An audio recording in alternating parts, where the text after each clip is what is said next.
this free market stands that free market on its head, and that's why it's called the really free market, with no comma between the reallys. Okay. And the idea originated in its most recent format. It originated at the G8 summit in 2004, when they met on Sea Island in Georgia. And a lot of the anarchists and the Black Bloc and Earth Defense and Environmental Defense and the usual groups which would protest these kind of international activities, they were getting together with the usual, smash a few cars, let's burn a few buses kind of protest. And somebody said, why don't you tell us what you're for? We all know what you're against.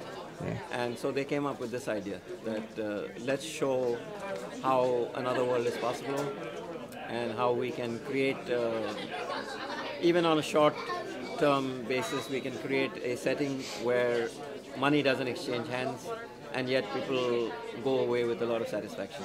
So what could one expect at a really free market? At the really free market, it takes a lot of time for people to first understand that everything really is free. People, when you tell them that it's a free market, they begin saying, oh, you mean I bring something to swap? Or they say, you mean I need to exchange something? Or they say, what if I don't have something to bring? And the answer to all of that is that it's fine, because it really is a free market. And so there is no price, there is no transaction, there is no exchange, there's no swap, there's no expectation, there's no quid pro quo. Ideally, you would have nothing. Ideally, you would come because you were dead broke. And perhaps all you had was underwear and you needed to get everything else from there. But it doesn't matter. You could have everything and still come. You could have nothing and still come. You can take nothing or you can take a whole truckload. Much of it depends upon what people bring, because there is no natural source for clothes and ties and belts and shoes and electronics. It all comes from somewhere else. So depending upon what people bring, that creates the inventory and the bank stock for what people can take. And then it's just a natural matching. We just, put stuff out on tables and people look at it and take what they like. And where and when do you do this? We started doing it in New York about 4 years ago, a little after the first one in North Carolina, Washington, and San Francisco. And we've been doing it sporadically over the last 4 years. In the last 6 months, we began doing it every month.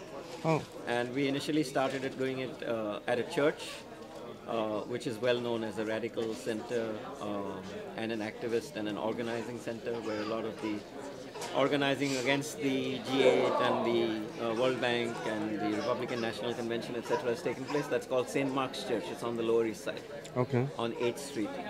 And it's not the best setting once it becomes big, because we used to spill over into the courtyard, and their courtyard really is attached to a cemetery, and there's a lot of broken stones, and it could present a potential hazard and a liability issue.